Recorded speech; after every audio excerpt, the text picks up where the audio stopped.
Sasa kwa sababu muasisi wa chama chetu alipoanzisha hiki chama, alikianzisha katika mazingira ya chama cha kidemokrasia, na hata ukisikia jina letu alichagua jina zuri. Wengine waliweka majina ya kizungu, National Convention sui for what, Tanzania Labour sui nini.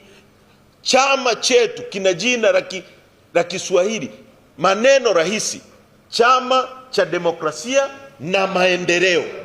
Aliamini katika mambo mangapi? Democracy na development, demokrasia na maendeleo.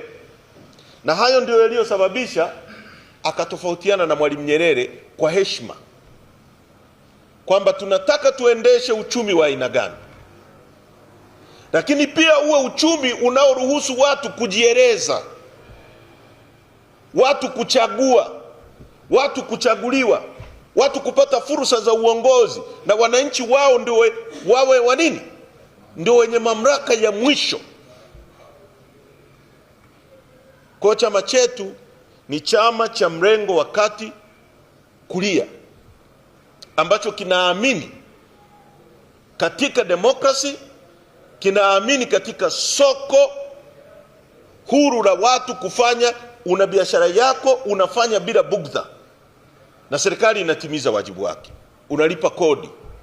Tunaamini katika misingi ambayo rasilimali za nchi yetu zitumike kwa ajili ya kuendeleza watu wetu, sio kuendeleza wageni.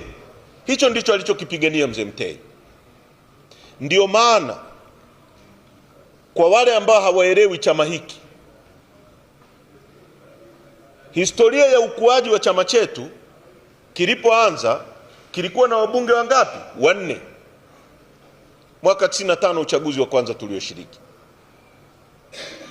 Na nitakuwa nazungumza sasa kwa ujumla katika maadhimisho ya miaka 33, lakini nazungumzia zaidi huu mbuyu mkubwa wa chama chetu, mtu muhimu kwenye chama chetu, mtu anayemiliki kadi namba 1, kuondoka kwake duniani na impact yake kwa chama chetu sio jambo dogo, muasisi wa chama chetu. Kwa hiyo kilikuwa na wabunge 4. Mwaka 2000 kikapata wabunge 5 na halmashauri ya kwanza ya Karatu. Na chama hiki kimechangia mabadiliko makubwa sana ya uendeshaji wa nchi au sera za nchi tangia uwepo wake. Kwa mwaka 95 tulipopata halmashauri ya kwanza, mwaka 2000 halmashauri ya kwanza ya Karatu, ndio chama kilichofuta kodi ya kichwa kwenye halmashauri pekee nchi hii kule Karatu. Nyie wale watu wazima wanaelewa kwamba huko nyuma kulikuwa na kodi inaitwa kodi ya kichwa. Ilikuwa kero, ikifika watu wanakimbia miji nyumbani kwao. Uongo kweli? Halmashauri ya kwanza iliyofuta kodi ya kichwa nchi hii ni halmashauri ya Karatu ya Chadema. Na kwa wale waliokuwepo wanakumbuka wakati ule Rais Mkapa alisemaje kuhusu kufuta hiyo kodi. Ikafuta kodi ya baiskeli inaitwa mchirizi. Zamani ukiendesha baiskeli unachajiwa kodi. Uongo kweli? Halmashauri ya kwanza kufuta ni ya Chadema.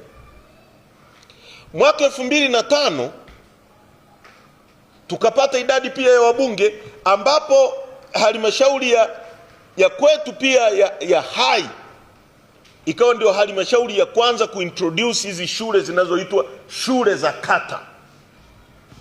Naeleza haya ili muelewe historia ya chama hiki alichokianzisha Mzee Mtei, jinsi ambavyo kimechangia leo maendeleo makubwa katika nchi yetu.